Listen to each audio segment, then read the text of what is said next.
Um, well, it's so small. Let's do introductions. It's nice to be able to do that. I'll kick us off. I'm Simone Turek-Lee. I'm with John Burton Advocates for Youth. I'm our Director of Housing and Economic Mobility, and I'll pass it to my colleague, Sarah. Hi, everyone. I'm Sarah Potter. I'm a senior project manager with John Burton Advocates for Youth on our education team. I am also a former foster youth from California, so I'm definitely wearing that hat today as well. How about Ternesia? You want to go next? Yeah, sure. Hi, everyone. I'm Trinicia. I am a new youth advocate with John Burton Foundation for Youth, for Advocates for Youth, and I'm also a former foster youth and student. Sorry. Wearing lots of hats. Christina, thanks for joining again. Sorry about the logistical confusion earlier. We just started doing introductions. Oh, okay, sounds good. So do you want to? Can you see me? We can see you, yeah. Okay, sounds good. Yeah, my name's Christina. I'm 26. Great. Where are you located, Christina? I'm in Victorville, California. Okay. Great. So at John Burton Advocates for Youth, we're based in San Francisco. We do statewide work. We do legislative advocacy and state budget advocacy. And if I look distracted, it's only because I'm simultaneously letting people into the meeting and I'm a bad multitasker. So just putting that out there. And as Trinicia shared, we do have a group of young adults that we work really closely with that are, the title is Youth Advocate. And really, these are young adults that are largely located in the Sacramento-ish area, but we also have some in other areas like LA or the Bay Area. And this year, a lot of our work, let's just say this calendar year, starting in 2024, a lot of our work has been focused on protecting, trying to protect programs that are up for elimination. And so we are talking to everyone today because it's May. It's this is kind of crunch time, and it's a critical time where we'll see revisions to the governor's budget. We've seen a lot of new cuts, and we really decided to host this because a key state senator is hosting a town hall on Friday. And we want to encourage people to participate in things like that. It's an opportunity to make your voice heard. It's an opportunity to share your thoughts directly with a member of the state Senate. But we wanted to give people just a little bit of context going into that meeting so that, and I'm sure she'll do some presenting on some of the stuff we shared today, but I don't know what all is going to be presented. So we just thought, why not give people a little bit of context, and so that when they go to that meeting, people feel informed. Sorry, I have a question. Yeah. So for like the funding, where exactly is that funding? Like, because I know like there's like so many places where the funding could be cut, but like, is it for extended foster youth, or for like, is it for just like the funding for foster youth in general? And like, what funding, and like where would that be supporting us, I guess? Like which funding is it? I'm just confused for which part. Yeah, no, those are really important questions. And that's the information that we were thinking we'd share today, just so that you're like, have awareness of what is and isn't happening. Because sometimes I think there's a lot of information kind of floating around, and we can get misinformed, and then that's concerning, right? Or we can misinformation where we didn't know something was being cut. So we want to get everybody on the same page. So that's part of the reason we wanted to host this today. So I'll just dive in. I don't see anybody else in the waiting room right now, but Victoria, we just did introductions. Do you want to take a moment to introduce yourself if you like?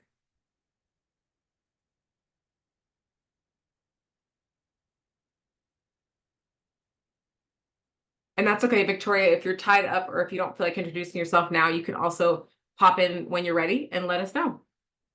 And Layla, did you introduce yourself? I might have missed it. I was grabbing some water. Oh, I'm so sorry. I thought you did. I am so sorry. Please. You're good. My name is Layla. I'm 25. I'm currently like in the extended foster care program, or well, I guess I age out technically at 21, but I mean I still receive support because I'm like 25. So yeah. THP plus? Is that maybe?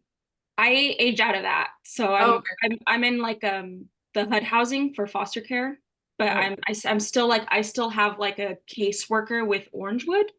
So I don't FYI really voucher. You have an FYI voucher. I think so. I'm not, Yeah. I'm confused honestly with all this stuff because I was told so many different things. I was told when I'm 21, I don't get any more support. And then I was told when I'm 25, I don't get any support. Yeah, I feel like it's just very confusing on the kind of support we get and when it ends and when it doesn't. It's incredibly confusing. I completely agree with you. Oh, I see, Victoria, you said you're currently in school. Okay, got it. We will not make you introduce yourself because you are tied up. Thank you for introducing yourself in the chat. So yeah, it's absolutely confusing. Everything you said is true, but it also like contradicts itself, right? You're like, I was supposed to stop receiving services at 21, but this looks very similar. What that means really is the formal foster care system supports end of 21. But in California, we are fortunate to have state funded and then some federal resources for young people who have left care. And so that's why you're able to get that continued support. And coincidentally, I'm so glad you're on this call because some of this funding is related to the FYI voucher. And so we'll get there, and I think you'll have a little bit of an aha moment in what Orangewood is, because some of the funding proposed for cut is going to Orangewood. So this will be, but we're gonna preserve it. We're gonna stop that. I'm gonna be optimistic here. So let's dive in. Get off this slide. So this is just a little very informal agenda. We also don't have to totally follow this. We're a very small group. We can go off script here and, just answer questions along the way. But we'll talk about what's proposed for elimination, and I should have and reduction on there because some things are proposed for entire elimination and some things are just proposed to shrink in size. And then some good news, which is additional funding for young people that aren't extended foster care that are placed in supervised independent living placements. So that's kind of one of the high notes. We definitely don't want to just make this all, depressing news. We want to be positive too and recognize what's going okay. And then we will also just remind everyone about Senator Menjivar's town hall. And then we can take questions throughout. This can just be a discussion, but we can also pause at the end for additional questions. So, okay, and I'm sorry, these slides are very basic. They're not very engaging. They're just kind of a lot of words on slides, but we can, like I said, interrupt me, ask questions as we go along. So what's proposed for elimination? So the first thing I want to talk about is, Layla, exactly what you raised. It's called the Housing Navigation and Maintenance Program. And that's the name of the state-funded program that we're going to talk about today. But it's related to the federal housing voucher that you currently have. And I'll talk about how it's related in a second. So this is a program. It's a $13.7 million program that our state funds. It was established in 2019 under a different name. That doesn't matter. And right now, more than 1,300 youth that were formerly in foster care are receiving services that are funded by this program. Now, this program literally funds, what it says in the title, housing navigation, and, we'll call it housing maintenance, which are like supportive services, right? The connection to federal housing vouchers is that this program was expanded for the very explicit purpose of providing housing navigation and supportive services to youth who have housing vouchers. And that's important for two reasons. The first reason is, and you may know this, Layla, and other people on the call may know this, when you get a housing voucher, you have to turn that voucher into housing. It's just a voucher till it's housing. It doesn't mean anything until you actually have a place to live, right? And so when you're, in your early 20s, finding an apartment and getting someone to lease to you, and I think we all know this from firsthand experience, that's not easy. You don't have rental history. You don't necessarily have credit history. You are probably discriminated against because you're young. People are like, they're going to party, they're going to do this, right? You're not the ideal tenant. We've all been there, right? Maybe there's other types of discrimination you're facing. I have something else to add. Also, growing up in foster care, you're not even in an environment where you can where you can learn things. You're not in an environment where you're learning how to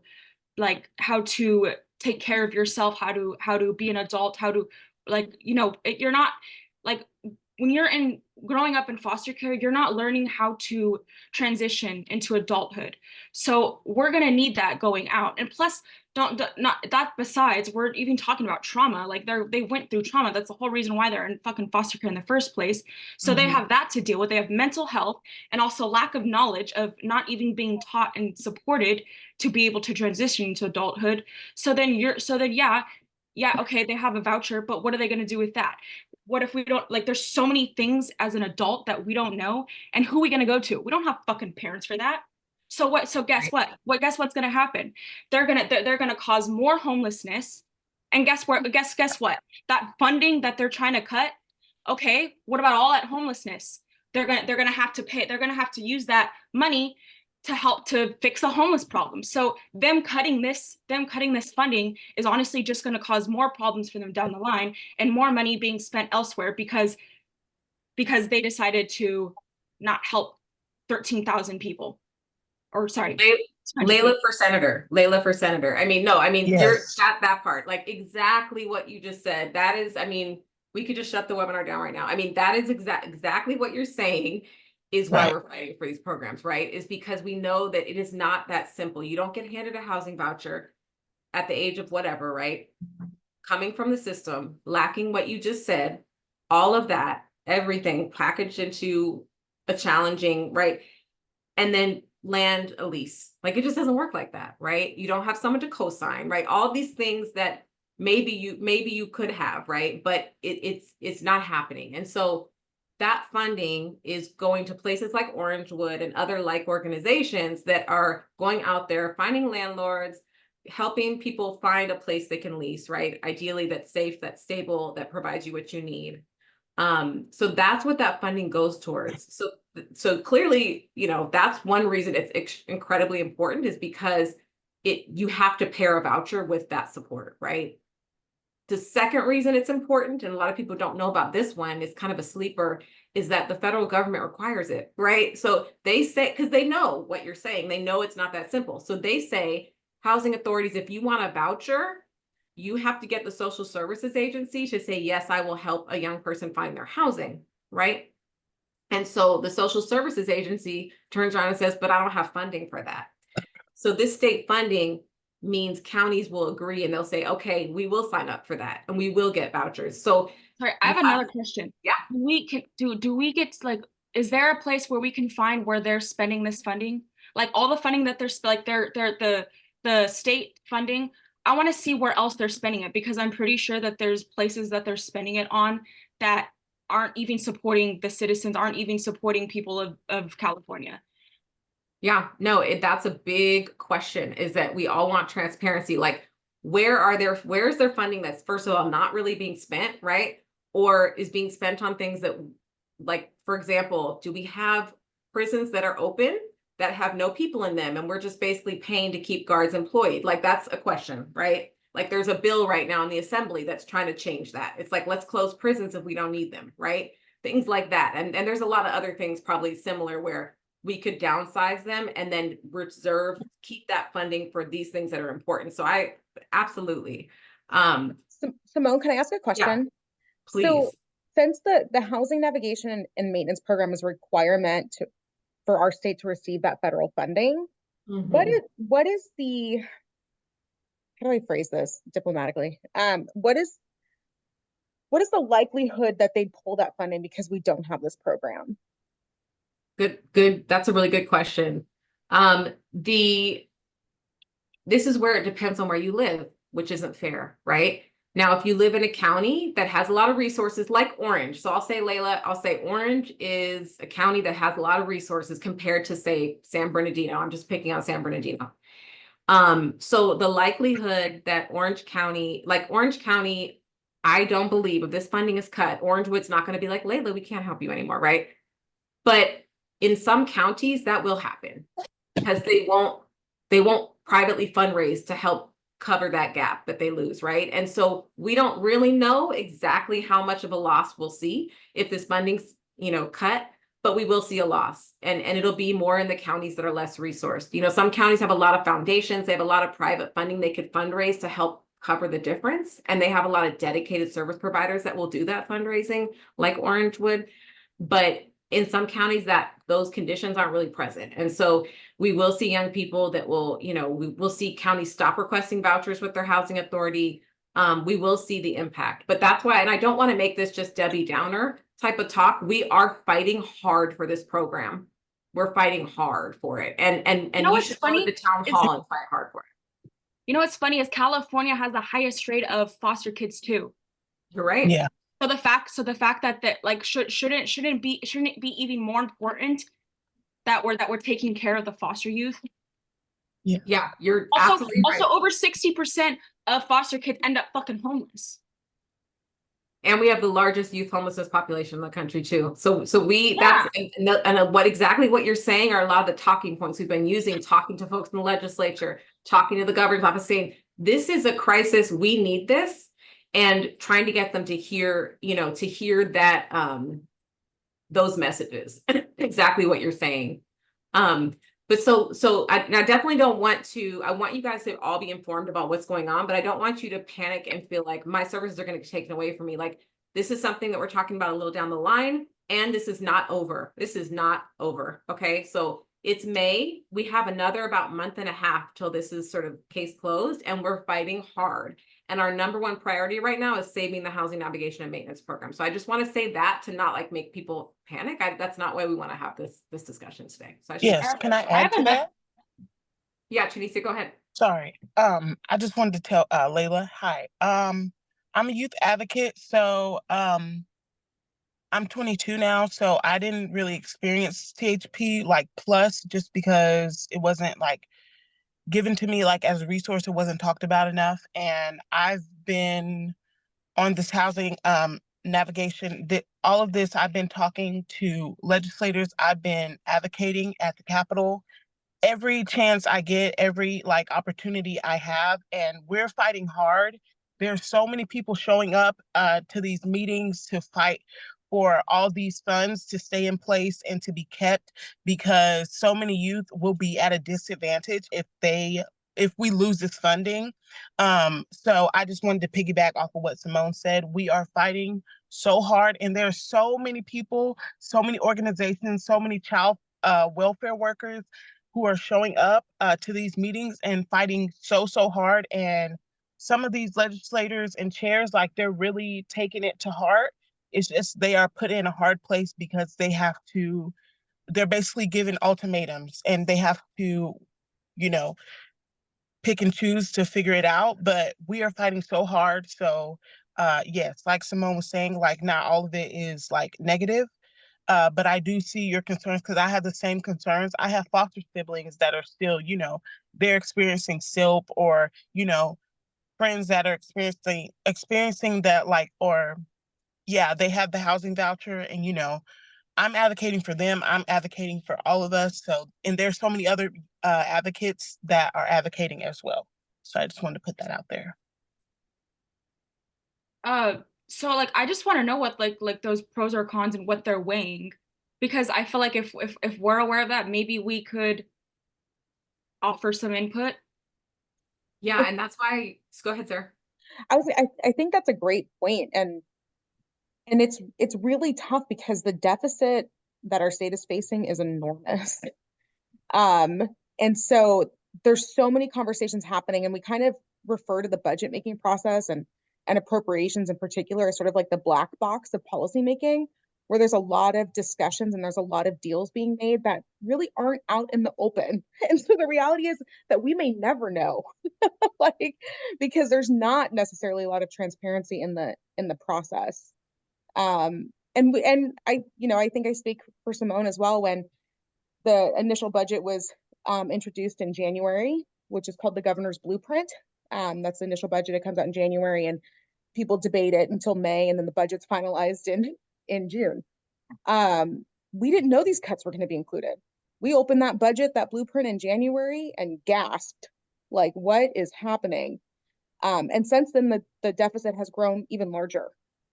And the projections have grown even larger. And so it's tough. And we're in a year where a lot of people are playing defense, trying to preserve their investments.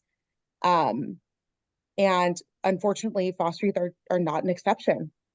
And we have to be loud, we have to be vocal, we have to make a lot of noise. We have to make demands, which is really what the goal of Friday's town hall is. Otherwise, they won't hear us or see us. Is there a way we can blow this up on social media? Absolutely. Yeah, and I feel like TikTok is the perfect place to do it because everybody is so like everybody wants to advocate for for justice and fair situations, and I'm pretty sure if we advocate it on TikTok, there'll probably be a fucking crowd and protest around the state hall. Yeah. And I would go Yeah. a little bit further and say, like, if you're going to post something on Facebook, I think at this point, I would I'm in a direct meeting. I would direct it or address it directly to the governor. You can tag him. Yeah, and honestly, I would say it depends on what program you're into and everything, and what requirements you make. Because like you were saying earlier, like, oh, there's some programs where it goes from 18 to 21, and then there's ones that go from 23 to 25. So it literally just matters what requirements you make and everything like that. Honestly, like, this is just a different program here too. So honestly, it just depends on if you make the requirements for it. And I'll keep going through these slides just so you can see what programs, like you're saying, Tristina, like which ones are actually proposed for elimination. And like I said, there is one upside here, right? That we'll talk about, like what's going well. But I definitely want to get you guys informed so that when you're talking about things, you know what's proposed for elimination or reduction. But Layla, we do have a social media toolkit. So if you want to just like steal some of those posts, I'm in a meeting. and you can revise them or whatever you want to do with them, and you can tag the governor, you can tag the legislature, tag away. Please. I think social media is a really powerful tool we have at this point in time. I'm going to move on to the other program that's on this screen just for the sake of time.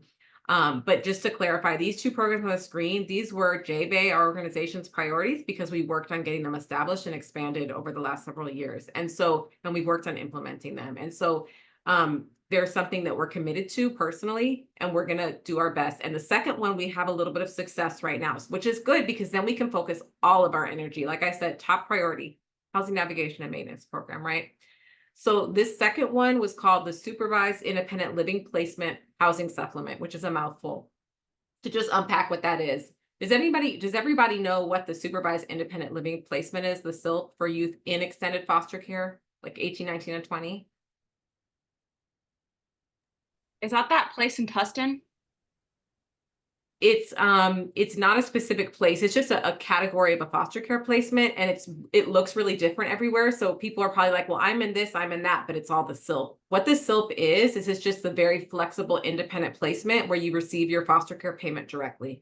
So if you're 18, 19, or 20 and you're in foster care and you receive your foster care payment, which is right now about $1,200 a month, if you receive that directly, you're in a SILP, right? If you're receiving some lesser amount, you're probably in transitional housing. If you live with a family, you're in a resource family, right? So there's different placement categories, but the SILP is super diverse in that it can be a college dorm, it can be an apartment, it can be a rented room, it can be a lot of different things.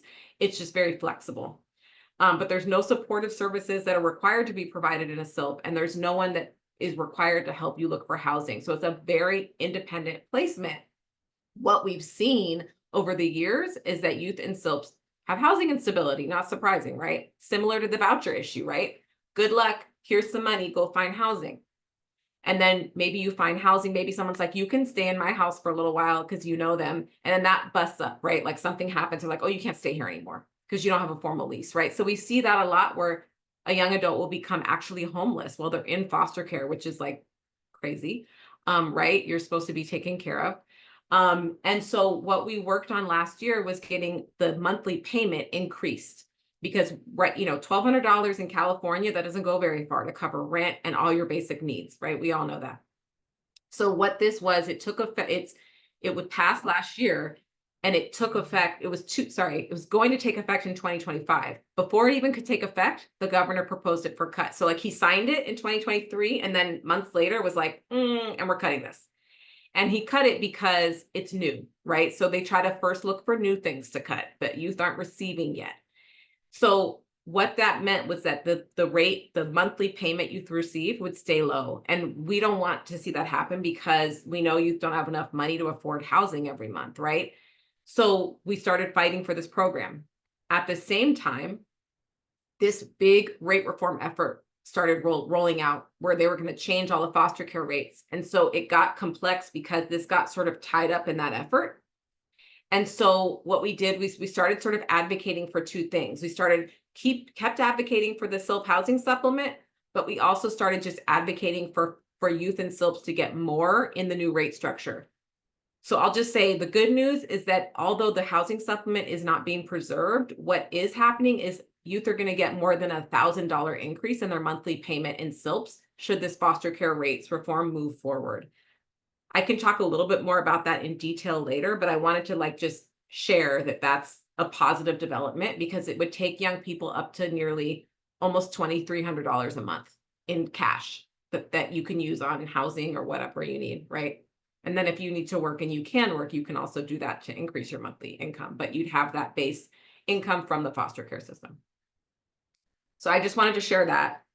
And I also want to say about these two programs is we have champions in the Assembly and the Senate that are fighting for these programs. That's really important because the legislature, which consists of the Assembly and the Senate, they each make their own budget and the governor makes his own budget. So there's 3 budgets made. They have to ultimately all agree on one budget. So if the governor's cutting all this stuff, but the Assembly and the Senate say don't cut it, that's 2 against 1. And we have a better chance of changing the governor's mind. So our strategy is get this into both the Assembly and the Senate's budget, preserving these programs, meaning, and then we have a chance to defeat these cuts, right? So that's where we are. We have champions in both houses, Senate and Assembly. And so there's a good chance, like I said, we're fighting hard for this. Hi, Judy, welcome. We were just, if you want to introduce yourself, we were just talking through what some of the proposed cuts are.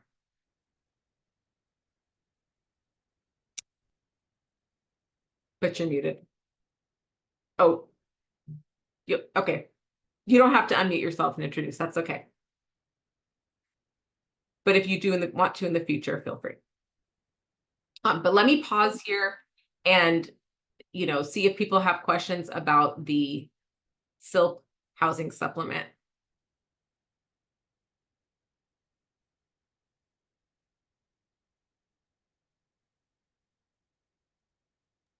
All right. I would just mention too that the SILP is a very, very common placement. It's the most common placement and housing option for youth who are attending college as well. And so this is going to have really far-reaching impacts. Just for additional context. And Sarah, remind me, when youth's payment gets increased, that won't count against financial aid, right? It does not count against financial aid. Sarah's our education expert. Okay, so I'm looking at our time. I think we have a full hour. I'm gonna just get through some of these next information slides and then we can just discuss, I know we'll pause and just have open discussion and questions. There's 2 more things proposed for elimination I want to flag. We are not the lead on these. There's another organization that's leading advocacy on these, but we care a lot about, particularly this first one, the Family Urgent Response System is a really critical crisis response mechanism that exists. So I want to highlight this. So the Family Urgent Response System, which is called FURS for short, it's a $30 million program, and it serves current and former foster youth up to age 21 and caregivers of current and former foster youth. I'm curious, how many people here know about FURS or have used FURS? I don't know about it. Oh, Yeah. Judy, hello. I just sent you a message. Pardon, I didn't realize I had myself on mute. No worries. Do you want to introduce yourself? Or Yeah. Hi, I'm Judy Freed. I'm a foster youth mentor and advocate. And at the moment, I'm going through the process of educating myself on these budget cuts so that I can understand exactly what's happening. And I'm very interested in getting as much information as I can. Great. Sorry, so does anyone have familiarity with FERS or has used FERS? No. So that doesn't surprise me. A lot of times we find that there's these great resources out there, but people don't know about them. So I feel like even though this is proposed for elimination, should it be saved? I hope that, you could use this today. It's still intact. And what it is it's 20, like I said, it's 24/7, 365. It's open 7 days a week, 24 hours a day, every day of the year. And it's a hotline, but it's more than just a hotline. It's a hotline you can call if you have an issue, if you're in a foster home, if you're a young person, if you're a minor, a non-minor, and you're in a foster home, or you're in a placement, or you're wherever, and you need emergency response. They will have people in person come to you. It's an alternative to using the police. It's an alternative. So let me give you an example to illustrate this a little more. Sometimes, like say you're 16, you're in a foster home, you have a conflict with your foster parent, and they're not trying to hear you. And you're just like, I'm not being heard. You can call this hotline. They will come mediate and be like a middle person. They will not come in and just take the foster parent side. They really are some really great folks that work for this, that work for FERS. They'll come in and help resolve it. So it's very specific to the child welfare system. If it's a general hotline, they often don't really understand the child welfare system and the dynamics at play, but these people really do. And so it's a very special mobile response resource. And so this is what is proposed for elimination. Judy, you had a question? Yes. Can you tell, it's an acronym, but I didn't get the letters. I'm sorry. Can you see what's on the screen by the way, or you're on a phone, so you probably can't, huh? It's the family. Unfortunately, I'm on my iPhone. Okay, it's the Family Urgent Response System. So that is proposed for elimination. An organization called Children Now is leading the advocacy on this because they led getting this established, and they're great. And if you want to connect with them on their advocacy for FERS, I can give you their contact info. Okay. And this is not specific to the foster community. It's a general family service, correct? No, it is specific to the foster community. So it's for current and former foster youth up to age 21. So even if you've left the system before 21, you can still use it. And caregivers of current and former foster youth, right? So you can call, if you're in a SILP, you can call this placement. You don't have to be with a family, right? But it's, a lot of these calls come from minors in foster homes, right? Because there's often conflict. So that's sort of probably the main population that uses it, or caregivers that might call and they might be like, I have a 5-year-old, they're really upset, I'm having a really hard time, right? So, but it's absolutely for non-minor dependents and for former foster youth up to age 21. I have a feeling it's underutilized by that population. So that's FERS. And then there is LA County Child Welfare Public Health Nursing Program that is basically, a program that provides public health nurse expertise to help meet medical, dental, mental, and developmental needs of foster youth. And so it's something that's layered on top of the system in LA County, and that is also being proposed for elimination. I don't have a ton of I'm not as familiar with this program personally, so I can't share a lot of anecdotes about it, but I know in LA County, it's a cherished program. So those are the things that are proposed for elimination. There are some additional things proposed for reduction. Before I move on to those, and then we just can talk, I want to pause again and just see if there's questions about these kind of 4 programs that the Newsom administration has said we are going to eliminate these, and we are now fighting to not get them eliminated. Are there any other areas that they that's proposed for elimination that doesn't involve foster youth? Yes. So I want to know all that others. I want to know all the areas that they're proposing. Sure. We can put this, I can drop the summary in the chat too. Thank you, Sarah. There's a long list. There's a long list of things that are proposed for reduction or elimination or delay or other things that, as they call, budget solutions. And it's, it's environment, it's government, higher ed. Yeah, it's a whole bunch of stuff. And so I just took the time today to talk about these things because that's what we're talking about today. But no, it's not just these things, because there's billions of dollars that they're having to find somewhere to make the budget balance. So this wouldn't do it.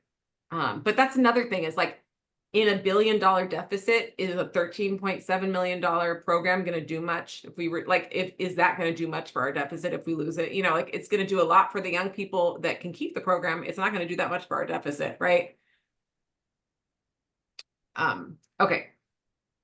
So before yeah, let's talk about really quickly. We don't have to go, I won't go into detail on these, but I just wanted to share there are some other programs that are related. These are not necessarily all foster care related. The first 3 are, but the last 4 are sort of just program, or the last 3 with the catch-all bullet at the bottom are programs that I would say are important and related, right? Bringing families home is child welfare related, in that it's about preventing foster care placement if homelessness is the issue, or sort of on the other side of it, reunification if homelessness is what's preventing reunification. So what that program does is it says, are there families that are at risk of losing their children simply because they don't have a place to live? Are there families that can't get their children back in their home simply because they don't have a place to live? Let's address the housing issue. If you are capable of parenting your child, let's just address your housing issue. And so that program basically does that. They're not proposing to eliminate it. They're proposing to reduce the funding. The Child Care Emergency Bridge Program recognizes that it is extremely hard to find childcare. And when you are a foster parent or you are a foster youth with a child, let's help you find some childcare, right? So that's what the Child Care Emergency Bridge Program is. Also does some training and some other things. Foster caregiver. Are you saying bridge program? BRIDGE? Yeah, and Judy, you know, I will send you guys each a link to these slides after the calls, because I know you're like, I can't see them. I don't know what you're talking about. So I'll send you a link to these slides so that at a later date you could look at them. And then Sarah's also putting in the chat links to like the full list of reductions in the budget. That'd be great. Foster caregiver approvals are, you know, there's an approval process that foster parents, resource parents have to go through to become resource parents. And so it's cutting some of those approval resources. The middle class scholarship, Sarah, you want to mention this one? Since we have so the middle class scholarship is a specific pot of financial aid for students who are attending 4-year institutions, predominantly like our California State universities or our University of California campuses. And we had secured a specific sort of carve out of that middle class scholarship for foster youth, so that foster youth, if they had any sort of any remaining unmet need at a UC or a CSU, they would be able to get it covered with the middle class scholarship. The budget proposal is gutting the middle class scholarship. It's an enormous reduction that they're proposing. So much so that the California Student Aid Commission is actually anticipating that students will see about an 80% reduction in their award amount from the middle class scholarship. So really, really big hit. I will say, I hate that this is good news. It's so weird what constitutes good news these days, Simone. But the good news is that they haven't touched anything at the community college level, which is where the majority of foster youth go to school. Or attending higher education programs. But so all those investments at the community college level have been preserved, but our foster youth students that are at 4-year universities are going to see a reduction in this funding. The last couple things on here are just the California Youth Apprenticeship Program. That's a relatively new program that is about making apprenticeships sort of more available and accessible to young adults. Apprenticeships are back. They kind of went out of fashion for a while, and they're back in style, and can be a great kind of pathway to career. And then some of the CalWorks programs. So, you know, the California Work and Opportunity. Oh gosh, California Work Opportunity and Responsibility to Kids. I think I got that right. Program. So that program, you know, provides monthly benefits to low-income families, and they also have housing programs. They have a home visiting program, like a nurse home visiting program for new parents. So I think the home visiting program is the one that got a cut, and there's, I know, another, I think 2 programs within CalWORKs that got reductions. But sorry, not eliminations, but reductions. And then, like you said, Layla, before, like, are there other programs across several other issue areas got proposed for reductions? So that's sort of, I know this is a bleak outlook, but we are going to do our best to make this as painless as possible, to try to preserve as much as we all can as advocates across the state, and all of you have the capability to get involved in that process. Before we talk about one of those opportunities, I just want to take 1 second to clarify. I said this earlier, but I want to just unpack it a little bit. Youth that are in supervised independent living placements right now receive $1,206 a month for their basic needs. And these are foster youth ages 18, 19, and 20. Over 3,000 foster youth are in this placement statewide. Now, the change that's being proposed under foster care rate reform, which the governor is on board with, is that youth will now get $2,288 a month. So that is over $1,000 increase to their monthly payment. That's huge. A portion of this funding is intended to cover basic needs. A portion of this funding is intended to be what's called strength building activities, but frankly, you can use it for whatever you want and need as somebody who is a young adult guiding their own expenses. I had a question. Yeah. What age do you age out of SILPs? When you turn 21, you age out of foster care. So no matter where you're placed. So if you're in a SILP, you would age out at 21, and you could potentially benefit from the FYI program or from THP Plus for up until you turn 25. If you get a voucher before you turn 25, you can keep it beyond 25, though. I think that's what Layla is doing smartly. So, but foster care is at 21. Is there any programs that help with foster youth after 25? There is not. There might be privately funded situations in different parts of the state that just are sort of one-offs, but there's no like public source of support that once you turn 25, except for, like I said, FYI vouchers. If you get it before you turn 25, you can keep it beyond turning 25. And the voucher lasts for 3 to 5 years. 3 years on its face, an additional 2 years if you opt into what's called the Family Self-Sufficiency Program or you meet certain participation conditions. And I know Orangewood is up to speed on that. So I imagine that, Layla, you might have that opportunity, right? So, so this is the bright spot, is that youth that are 18, 19, and 20 and they're in SILPs, there is going to be this major increase in the money that is available every month. So now I feel like we're depressing people. I don't want to do that. I'm going to pass it over to Sarah to sort of just like talk about how you can make your voice heard. This is one example. Yeah, so I think, as you all know, there is a town hall that is scheduled for Friday with Senator Menjivar and her staff, and it's specific for current and former foster youth. So we're anticipating that we'll see a pretty diverse age range. I'm planning on being on the call, and I'm a 35-year-old former foster youth, but I care a lot about these investments because these are things that I have been advocating for since I was 17, 18 and exiting foster care. So I definitely want to participate in kind of wear my former foster youth hat. One thing that I will say is Senator Menjivar is chair of the Senate Budget Subcommittee. She has power, she has influence, and this is sort of an invitation to us to have our voices be heard and thus sort of influence kind of how she is thinking about the budget and what she's advocating for and what she's prioritizing. I wanted to recommend or encourage you all, this is only an hour town hall, and I'm imagining, since word is spreading about this, that there could be a pretty large number of foster youth on the call. So I encourage you to kind of sit down and script out or write down what your ask is and what you want to convey, because you might not have a whole lot of airtime. It could change, if there are fewer youth call in, but we just don't know. It's hard to anticipate. So I recommend kind of jotting down what your priorities are, what you want to share, what you want to say.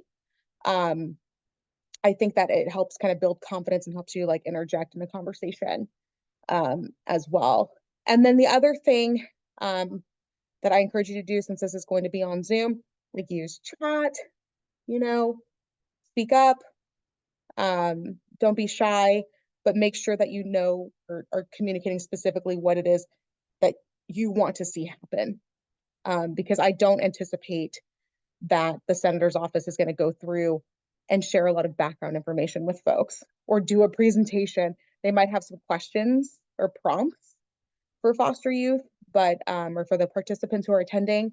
But I don't think that I don't anticipate that they'll probably get into the weeds or do a lot of information sharing. Anything you would add, Simone? I think one thing to add is like getting context, maybe, you know, the governor is, I won't just, it's not just him, he has a whole administration. The Newsom administration is who's proposed these eliminations and these reductions, and not because they're evil, because they're trying to balance the budget. We think they're making some bad decisions that are going to have some really bad, you know, impacts on young people.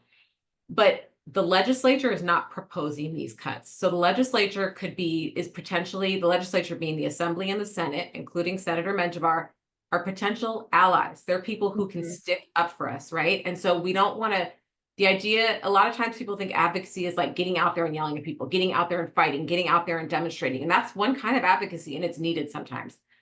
Other types of advocacy are more nuanced, are more strategic, right? And so what we want to do is we want to get out there and we want to tell her how important these programs are, and we want her to fight for them. But she's not proposing to cut these. She cares, and she's also happens to be a senator who cares a lot about these issues. Like, she was in a hearing the other day and she was crying because she was so upset about these cuts. She was crying publicly at the hearing, saying that how can we be talking about AI when we're cutting people's lives? You know, that's how she feels. So I don't want people to go on there and think that she's the bad guy, because she's not. Right. So go on there. She's an ally, but make your voice heard. Tell her how you feel. Tell her why this is important. Tell her you believe in her and that you know she's going to stick up for you. You know, it's like, that's what this advocacy is about. So I just wanted to share that, so that, because sometimes we go somewhere, we don't know what, like, who's the bad guy, kind of, right? It's not her. We don't know where to put pressure. Yeah.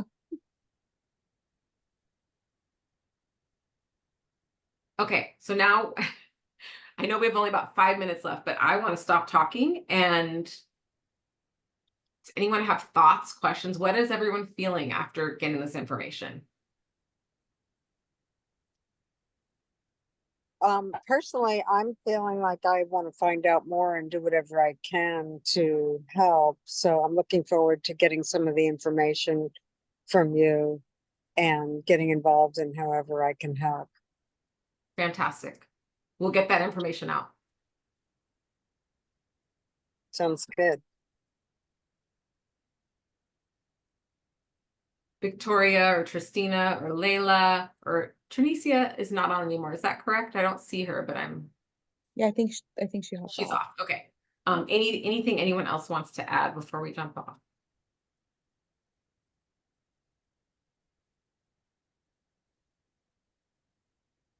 Okay. Well, if you can go to the town hall, we encourage you to. If you can't, it's not the last opportunity. We're going to keep fighting for these. If we do any rallies or anything where it's like come one, come all, we'll certainly put that out to everybody. If there's hearings to attend, if there's ways to further engage, we'll let you all know. And if you want and can get involved, fantastic. I thought I had one more slide. Oh, I have a question. Yeah. Is the town hall meeting that you're talking about, is that the same thing as the thing that's being hosted on Friday by Senator? Yeah. Carolyn? Exactly. So this on this slide right now is so we can May either 17th. Join Zoom or we could go in person. No, I'm sorry if that's not clear. So it's Friday, May 17th, which is this Friday, from 2:30 to 3:30. Senator Menjivar is hosting a virtual town hall. It's on Zoom. She's hosting it in partnership with Mission College's FKCE program, Foster kinship, with educare. I'm getting the acronym wrong, but you know what I'm talking about, at Mission College. And so it'll be a lot of LA youth, but anyone's welcome from across the state. She's not limiting it to LA youth. She represents the San Fernando Valley. So that's why it's focused, why it's in partnership with an LA college. But she represents the whole state because she's a state senator, but you know, they all have their districts that they come from and that they have constituents in. And if you are in the San Fernando Valley, that means you are a constituent and she really has to listen to you. So yeah, make sure to register. I just dropped in the link if this is something that you're interested in attending and you're able to attend. They do want us to register. So. And this is specifically for people who have experienced foster care. So it's a very narrowly like specific audience. It's not going to be like this big random crowd of people talking about different things. It'll be like very specific to those issues, kind of like today, like it's very niche, it's very specific, and it's specifically for no matter what age you are, but for people who have experienced the foster care system. So like Sarah was saying in the beginning of our call that she was in the foster care system, she's now in her 30s, but she is happens to also have a job where she is an advocate. She is going to go to this town hall as an advocate, as a former foster youth, and attend. And so it's a great opportunity to make your voice heard.